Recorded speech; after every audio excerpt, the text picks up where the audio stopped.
बत्सान मुंचन क्वचिद समय क्रोश संजात हास स्तेयं स्वादवत्य तदधिपय कल्पितैस्तेययोगै मरकान भोक्षन् विभजति सचिन् नात्ति भाण्डं भिनत्ति दव्यालाभे सगृह कुपितो यात्युपक्रोश्यतोकान्। एक दिन की बात, भगवान कृष्ण अपने मित्र मंडली के साथ बैठे हुए थे। अपने मित्र मधुमंगल को बहुत पतला दुबला जब देखा, भगवान श्री कृष्ण ने आज घोषणा किया है, मधुमंगल तू माखन मिश्री नहीं खाता क्या? अरे माखन खाया कर, तभी तो मेरे जैसा बलवान होगा। जैसे ही कहा मधुमंगल रोने लगा। कृष्ण तू तो राजा का बेटा है, तेरे घर में तो गाय भी इतनी सारी हैं, तुझे तो खाने की कोई कमी नहीं, लेकिन मैं तो बहुत गरीब बाप का बेटा हूँ।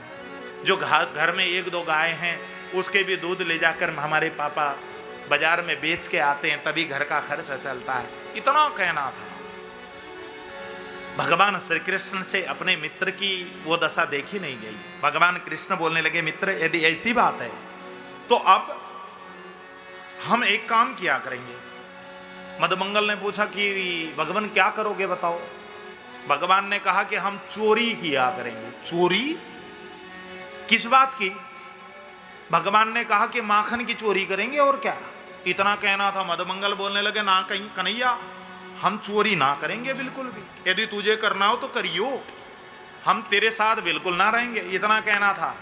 बलराम जी बोलने लगे, मधुमंगल तू कृष्ण की बात भी काटेगा क्या? जैसे ही डांट लगाई, तुरंत बिल्कुल मधुमंगल बोलने लगे, नहीं नहीं बलदाऊ भैया, जो कृष्ण कहेगा ना वो बिल्कुल करेंगे। इतना कहना था। अब तो कृष्ण भगवान ने अपने सारे मित्रों को एक फरमान सुना दिया। ऐ मित्रों, आज हमारी एक कमेटी गठित होगी, आ जाओ जरा समिति बना लेते हैं। भगवान श्री कृष्ण ने जैसे ही प्रस्ताव दिया, सबने कहा कि हमारी समिति के अध्यक्ष तो तू ही रहेगा भैया। भगवान श्री कृष्ण अध्यक्ष चुने गए, बलराम जी को उपाध्यक्ष बनाया, और सारे के सारे जितने मित्र थे वो पूरी जब कमेटी बनी, अब भगवान कृष्ण ने कहा हमारे कमेटी का नाम क्या रहेगा? अब भगवान कृष्ण के मित्रों ने कहा कि किसी ने क्या नाम दिया, किसी के क्या नाम दिया। भगवान बोलने लगे, नहीं नहीं ये नाम नहीं रहेगा भाई। अब भगवान कृष्ण के मित्रों ने कहा कृष्ण, तो फिर क्या नाम रहेगा? कृष्ण ने कहा कि बाल गोपाल चौर्य विद्या प्रसार मंडल हमारे समिति का नाम। सभी ने अनुमोदन कर दिया, प्रस्ताव पास हो गए। अब भगवान कृष्ण की अध्यक्षीय भाषण हुआ कि हमारी कमेटी क्या काम करेगी। तो भगवान कृष्ण ने फरमान सुनाया कि हमारी कमेटी केवल और केवल माखन चुराकर खाने का काम करेगी, खिलाने का काम करेगी। इतना सुनना था। सारे के सारे मित्र बोलने लगे, कन्हैया चोरी? हाँ हाँ चोरी करेंगे हम, और सबसे पहले चोरी अपने घर से करना प्रारंभ करेंगे। कल सबको अपने अपने घर में चुराना होगा। भगवान ने फरमान सुना दिया। तो प्रातःकाल जब मैया बिस्तर से उठकर अपने घर में काम करने को गई, भगवान श्री कृष्ण ने सबको फरमान सुनाया, तो मुझे भी तो चोरी करनी होगी। ऐसा कहकर भगवान श्री कृष्ण भी चुपचाप बिस्तर से नीचे उतरे। देखा कि मैया रसोई में काम कर रही है। चुपचाप घुटमन घुटमन घुटमन घुटमन जिस कमरे में माखन रखा करती थी मैया, उस कमरे में भगवान गए, धीरे से दरवाजे को धक्का दिया, लेकिन जैसे ही धक्का दिया दरवाजे में से च्यां की आवाज आई। जैसे दरवाजा आवाज करता है ना, जैसे च्यां आवाज आई, भगवान को लगा कि यदि मैं पूरी तरह खोला और ये और ज्यादा तेज आवाज करेगा। भीतर दौड़ करके गए कन्हैया, थोड़ी सी तेल लेकर आए, दरवाजे के वो जो कब्जा होते हैं, कब्जा में थोड़ी सी तेल डाला, अब धक्का दिया, दरवाजा बिल्कुल स्मूथली खुल गया। अब तो भगवान जैसे ही कमरे के भीतर गए, माखन भरे हुए मटके देखे भगवान कृष्ण ने। सोचा कि पहले माखन खाऊं या दही खाऊं। सोचने लगे माखन ही खा लेता हूं। भगवान ने एक माखन की मटकी उठाई और थोड़ी सी चखा, अरे ये तो खट्टा है। दूसरा उठाया, दूसरा ताजा सा देखा। भगवान ने जैसे ही माखन खाया ही था, थोड़ी सी माखन खाया ही था, उसी समय उस कमरे के एक कोने में रखी हुई मड़ी दिखाई दी भगवान को, और उस मड़ी पर अपना चेहरा जैसे शीशा में दिखाई देता है ना, उसी प्रकार भगवान का चेहरा दिखाई देने लगा। अब तो भगवान श्री कृष्ण ने जैसे ही अपना चेहरा देखा, भगवान कृष्ण को लगा कि यहाँ कोई चोर पहले से आकर माखन खा रहा है, मेरा ही प्रतिबिंब इस मड़ी पर दिखाई दे रहा है। ये तो उनको मालूम ही नहीं था क्योंकि छोटे थे। तो इनको जब लगा कि यहाँ पर पहले से चोर आकर चोरी कर रहा है, तो भगवान ने उसको घूरते हुए देखा, तो उसने भी भगवान कृष्ण को घूरते हुए देखा। अब भगवान को लगा अच्छा मेरे ही घर में आकर मुझे ही आंख दिखावे तो है, अभी बताऊं तुझे। इतना कहकर वहां एक मूसल रखा हुआ था, उस मूसल को उठाकर जाकर जैसे ही मड़ी के ऊपर प्रहार किया, वो मड़ी टूट गई। और जैसे ही मड़ी टूटी, अब भगवान ने बड़ी गलती कर दी।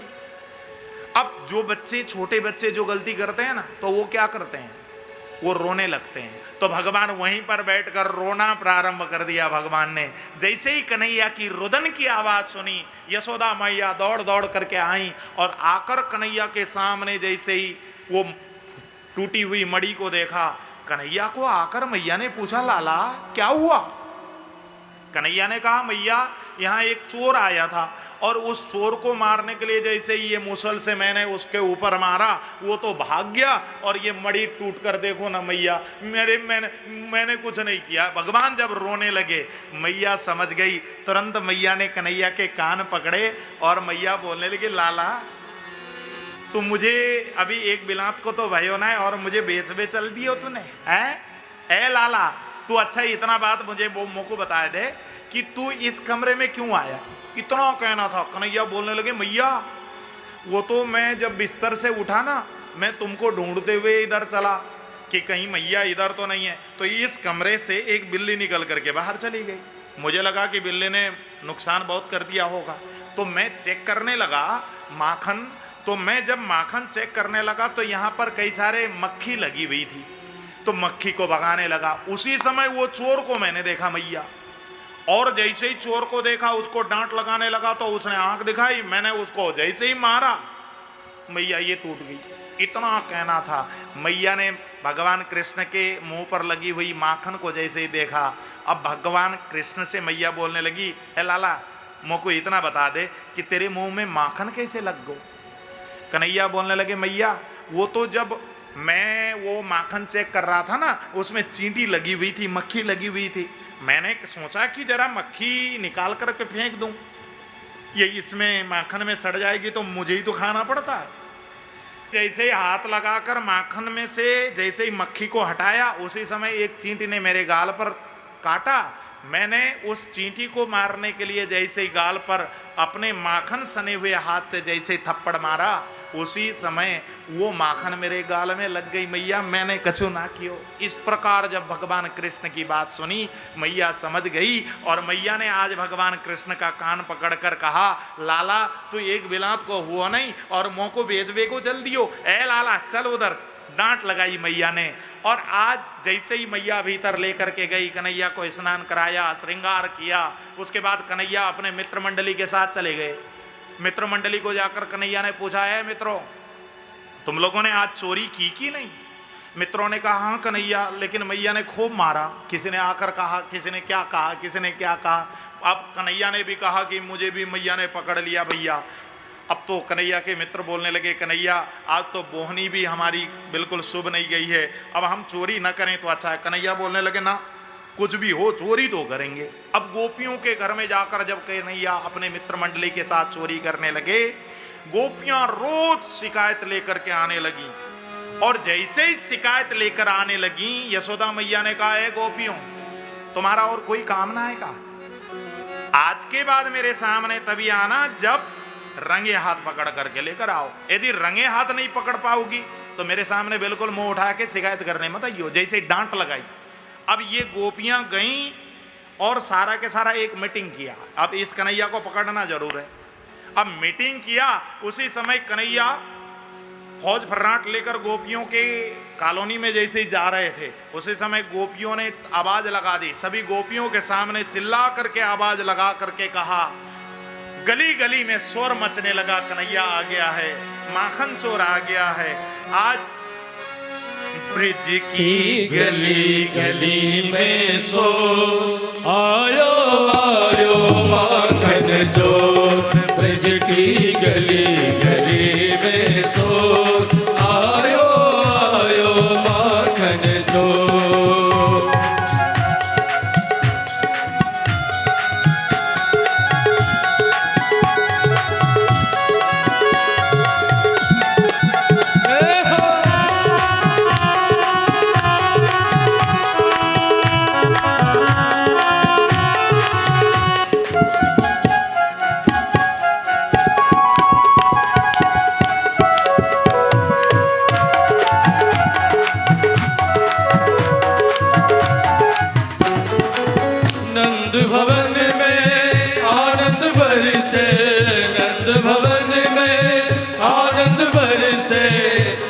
यशोदा को मनवा हरि से, नंद यशोदा को मनवा हरि से, आनंद को और न छोड़, आनंद को और न छोड़, आयो आयो माखन चोर, ब्रज की गली गली में सो, आयो आयो माखन चोर।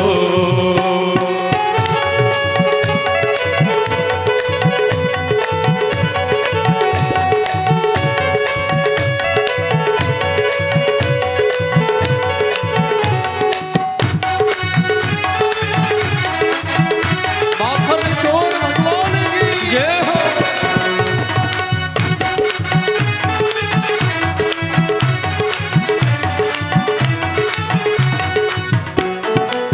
बाज उठी मंगल सहनाई, बाज उठी मंगल सहनाई, जन्म लियो है उमर कराई, जन्म लियो है उमर कराई, उठे कोयल पपिया मोर, उठे कोयल पपिया मोर, आयो आयो माखन चोर, ब्रज की गली गली में सो, आयो आयो माखन चोर।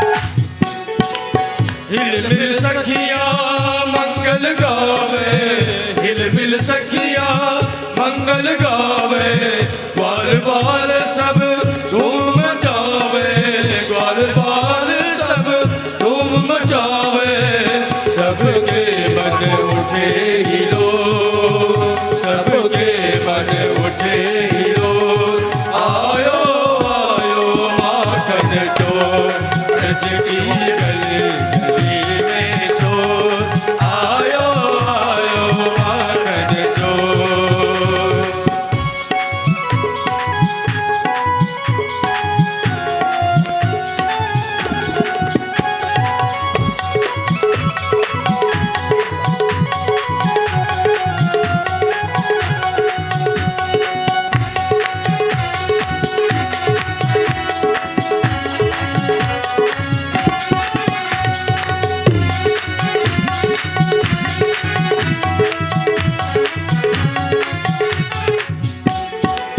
धन्य यशोदा तेरो लाला, धन्य यशोदा तेरो लाला, सारे जग का है रखवाला, सारे जग का है रखवाला, ये भगत कहे कर जो, ये भगत कहे कर जो, आयो आयो माखन चोर, ब्रज की गली गली में सो, आयो आयो माखन चोर, आयो आयो माखन चोर, आयो आयो माखन चोर, आयो आयो माखन चोर, आयो आयो माखन चोर, ब्रज की गली गली में सो, आयो आयो माखन चोर, ब्रज की गली गली में सो, आयो आयो माखन चोर, आयो आयो माखन चोर, आयो आयो माखन चोर, आयो आयो माखन चोर। इस प्रकार रोज के रोज भगवान चोरी करने जब लगे, गोपियां शोर मचाने लगी, और गोपियों ने एक मीटिंग पारित करके कहा कि अपने अपने घर में सब सीकन में घंटी बांध लेते हैं, और कन्हैया आकर जैसे ही माखन चुराएगा छींके की घंटी बज जाएगी और कन्हैया को जाकर पकड़ लेंगे। सबन ने जाकर अपने अपने छीकन में घंटी जब बांधी, भगवान कृष्ण फौज फर्राट लेकर जब गोपियों के घर में पहुंचे, जाते ही देखा कि आज तो भैया कछु दाल में कालो है। कन्हैया ने अपने मित्रों को सावधान किया, सारे मित्र सतर्क हो गए। और जैसे ही कन्हैया बिल्कुल सतर्क होकर धीरे धीरे धीरे धीरे गोपी के घर के भीतर गए और जाते ही घंटी से बात की है, घंटी जब तक हम भरपेट माखन न खा लें तब तक तुम बजना मत। जैसे ही भगवान ने कहा, अब घंटी बोलने लगी, भगवान आप मालिक हम तो नौकर। ये जो घंटी है ना, ये घंटी गरुड़ का प्रतीक है। गरुड़ कौन है? भगवान का वाहन है। तो घंटी ने कहा, भगवान आप तो हमारे मालिक हो, हम तो नौकर हैं, जैसा मालिक कहते हैं वैसे हमको पालन करना। आप यदि कह रहे हैं नहीं बजना तो बिल्कुल नहीं बजेंगे महाराज। अब शर्त तय हो गई। अब भगवान ने कहा, मित्रों अब कोई खतरा नहीं है, मेरी घंटी से बात हो गई, ये बजेगी नहीं। अब गोपी छुप करके अपने काम कर रही होगी। अब गोपी को मालूम ही नहीं चला, आओ जरा खा लेते हैं। खूब भरपेट अपने मित्रों को खिलाया माखन। माखन खिलाने के बाद कन्हैया ने कहा, सबन के पेट भर गए हो तो मैं भी खा लूंगा। उसी समय कुछ बंदर आ गए, खिड़की से बाहर देखने लगे, कूं कूं करने लगे। भगवान ने बंदरों को भी माखन खिलाया। उसके बाद कहा कि बंदरों के भी पेट भर गए भैया। अब जब सबन के पेट भरे, कन्हैया कहने लगे, मित्रों मैं भी खा लूं। सभी मित्रों ने कहा, हाँ कन्हैया तू भी खा ले। जैसे ही कहा, अब कन्हैया ने माखन खाने के लिए जैसे ही अपने हाथ से माखन लिया और जैसे ही मुंह से लगाया ही था, उसी समय टन टन टन टन करके घंटी जब बजी, उसी समय गोपी आ गई, दौड़ करके आई। अरे आगो बिजू मर रो कन्हैया। जैसे ही गोपी आई और आकर कन्हैया को रंगे हाथ पकड़ लिया। अब तो जैसे ही गोपी ने चप्प से पकड़ा, कन्हैया बोलने लगी, अरे गोपी जे घर तेरो है। गोपी बोलने लगी, ना ना जे मेरो घर ना है, तेरो बाप को है और कहा है। हाँ, गोपी ने जैसे ही डांट लगाई, कन्हैया बोलने लगे, गोपी मैं तो अपनी चाची को घर समझ के आयो, मौका मालूम थी कि तेरो घर में मैं आ गया हूं। अब तो गोपी ने जैसे ही कान पकड़कर ऐंठना प्रारंभ किया। कन्हैया ने अकड़ के कहा, है गोपी कि तू मेरे कान को नहीं ऐंठ सकती है। हाँ, जैसे ही डांट लगाई, गोपी बोलने लगी, अच्छा तू चोर को मैं कान ना ऐंठूं तो क्या करूं? तो तेरी पूजा करूं, आरती लेकर हैं, आरती करूं? जैसे ही डांट लगाई, अब तो कन्हैया की और गोपी की तू मैं होती रही। अब बहुत देर जब हुआ, गोपी बोलने लगी, चल बेटा यशोदा से ले जाकर आज पिटवाऊंगी तब मालूम चलेगा तो। जैसे ही कहा, अब तो कन्हैया बोलने लगे, गोपी एक बार को तो यमराज भी माफ कर दियो करें, एक बार को छोड़ दे, अब आज के बाद कभी तेरे घर में नहीं आऊंगा। इतना कहना था। अच्छा तू नहीं आएगा, आज तो तुझे ले जाकर पिटवा के रहूंगी, इतना कहना था। अब कन्हैया को लगा कि ये मानेगी नहीं, ये तो बड़ी कर्री गोपी है और ये ले जाकर पिटवा के ही रहेगी। तुरंत कन्हैया ने कहा, गोपी अच्छा 1 मिनट के लिए हाथ छोड़ जरा। गोपी ने 1 मिनट के लिए हाथ छोड़ा।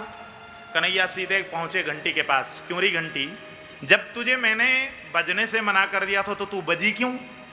घंटी ने रोते हुए कहा, कन्हैया बजना तो मेरी मजबूरी हो गई थी। मजबूरी? किस बात की मजबूरी? घंटी ने कहा, हे गोविंद शास्त्र में ऐसा लिखा है कि ठाकुर का भोग घंटी बजाए बिना लगता ही नहीं है। जब शास्त्र में लिखा है और आपने भोग लगाना के लिए बिल्कुल निर्णय ले लिया था, और गोविंद यदि मैं न बजती तो शास्त्र की मर्यादा खंडित हो जाती, इसलिए मुझे अचानक जब बात याद आई तो फिर मुझे बजना मजबूरी हो गई थी, इसलिए मुझे क्षमा करना, इतना कहना था। भगवान कृष्ण के सामने जब शास्त्र की बात आई, भगवान बिल्कुल पानी पानी हो गए। अब तो गोपी के सामने जाकर कहा, गोपी जो करना है कर ले भैया। अब गोपी भगवान कृष्ण का हाथ पकड़कर घसीटते हुए लेकर के चली और भगवान कृष्ण को जो गाली देते हुए जा रही है, 1.5 कुंटल की गाली दे रही है, 1.5 कुंटल की गाली। और गाली देते हुए बिल्कुल तैश में आकर सिर फकेले जा रही थी। हमारे ब्रज में घूंघट की प्रथा है, आप जानते हो। उसके ससुर सामने से खांसते हुए आ रहे थे। जैसे ही ससुर को देखा बिल्कुल चिढ़ गई, ये बुढ़े को भी इसी समय मरना है। जैसे कहती हैं बहुएं, कहती हैं कि नहीं कहती हैं? अच्छा यहाँ की नहीं कहती होंगी, हमारे ब्रज की कहती हैं यहाँ। तो वो चिढ़ करके अपना पल्लू ऊपर करने के लिए जैसे ही उसने गोविंद का हाथ छोड़ा, मेरे गोविंद को उसी समय बहाना मिल गया। उसी गोपी के देवर का हाथ गोपी के हाथ में पकड़ाया, पतली गली से घर पहुंच गए। मैया से कहा, मैया भूख बहुत लगी है, माखन दो। मैया ने 1 कटोरी ले आकर कन्हैया को माखन दिया। कन्हैया ऊपर अटारी में चढ़ के प्रेम से माखन खा रहे थे। इस गोपी ने आकर जो आंगन में तूफान मचाना प्रारंभ किया। यशोदा मैया भीतर से बाहर निकल आई और कहने लगी क्या बात हो गई गोपी, क्यों चिल्ला रही हो? गोपी बोलने लगी तेरे आंख फूट गए का, देख तेरे बेटे को रंगे हाथ पकड़ करके लेकर आई हूं। यशोदा मैया ने कहा कौन बेटा, किसको बेटा, कहाँ को बेटा, कब को बेटा? जैसे ही कहा अब गोपी बोलने लगी अपने बेटे को पहचानती नहीं क्या, देख रंगे हाथ पकड़ कर लेकर आई हूं। इतना कहना था। यशोदा मैया ने कहा दे गोपी जरा पीछे मुड़ करके तो देख ले। देखा तो अपनो ही देवर। गोपी अपना माथा पकड़ कर रह गई, अरे ये छलिया मुझे छल करके चलोगो, कहां चला गो? देखा तो ऊपर बैठ करके अटारी में माखन प्रेमते पा रहे थे। जैसे ही कन्हैया को देखा, इसकी एक सहेली आई हुई थी। उस सहेली ने कहा यशोदा ये जो गोपी बता रही है ना बिल्कुल सही बता रही है। कन्हैया ने देखा जरा ये कौन है जरा देखूं तो। कन्हैया ने देखा, शकल पहचान लिया, अच्छा ये है, इसको भी मैं दंड दूंगा। अब वो गोपी तो शिकायत करके चली गई। अब रात्रि के 12 बजे कन्हैया की नींद टूटी। जैसे ही नींद टूटी भगवान कन्हैया सोचने लगे कि वो जो शिकायत करने वाली गोपी है उसको तो मजा चखाना ही पड़ेगा। चुपचाप बिस्तर से नीचे उतरे, देखा बाबा और मैया दोनों सो रहे हैं। चुपचाप दरवाजा खोला, अपने घर से छलांग लगाई और सीधे उस गोपी के घर में पहुंचे जिस गोपी ने शिकायत की थी। और उस गोपी के घर का दरवाजा बंद था। एक रस्सी ऊपर फेंक करके मारी अटारी में और उस रस्सी को पकड़कर चढ़ गए और ऊपर के सीढ़ी के रास्ते से नीचे पहुंचे जिस कमरे में ये गोपी और गोप सो रहे थे। डबल बेड में ऐसे गोपी और ऐसे गोप सो रहे थे। अब कन्हैया उस कमरे में दाखिल हुए, सोचने लगे मैं क्या करूं, कुछ समझ में आया नहीं। इस गोपी के लंबे लंबे बाल थे और गोप की लंबी लंबी दाढ़ी थी। बाल और दाढ़ी इन दोनों में कस के गांठ बांध दिया भगवान कृष्ण ने और गांठ बांध के बिजली का कनेक्शन काटा, मोमबत्ती माचिस इन सब को जेब में भरा, दरवाजा बंद किया और चुपचाप अपने घर पहुंचे। मैया और बाबा के बीच में जाकर सो गए।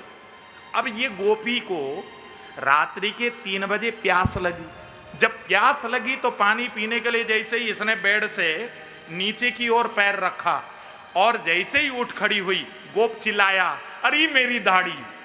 जैसे ही गोप चिल्लाया गोपी बोलने लगी तुम्हारी दाढ़ी या मेरे बाल? अब दोनों को वो दाढ़ी कह रहा है, वो बाल कह रही है। अब दोनों के बाल और दाढ़ी खींच रही है और ये दोनों के दोनों खड़े हो गए। पता लगा कि दाढ़ी और बाल दोनों के दोनों उलझ गए हैं। अब ये सुलझाने का प्रयत्न करते हैं, सुलझते नहीं। अंधेरा है, लाइट जलाती है, लाइट नहीं जलते। मोमबत्ती ढूंढी, मोमबत्ती नहीं है। माचिस ढूंढा, माचिस नहीं है। अब क्या करें, प्यास बहुत लगी है। अब तो गोपी ने गोप को कहा चलो जी गठबंधन के साथ जरा रसोई तक चलते हैं। दीवाल के सहारा लेकर के रसोई तक गई, मटके से जल निकाला, अंधेरे में पान किया, आकर दोनों गठबंधन के साथ फिर सो गए। प्रातःकाल का सूर्योदय जब हुआ, इन्होंने भतेरा उस गांठ को खोलने का प्रयत्न किया, लेकिन गांठ तो कन्हैया ने बांधा था, कैसे खुलता। पड़ोसिन को बुलाया, कैंची लेकर पड़ोसिन आई, तब जाकर इन दोनों का गठबंधन काट करके तब जाकर अलग किया। ये स्थिति कन्हैया की।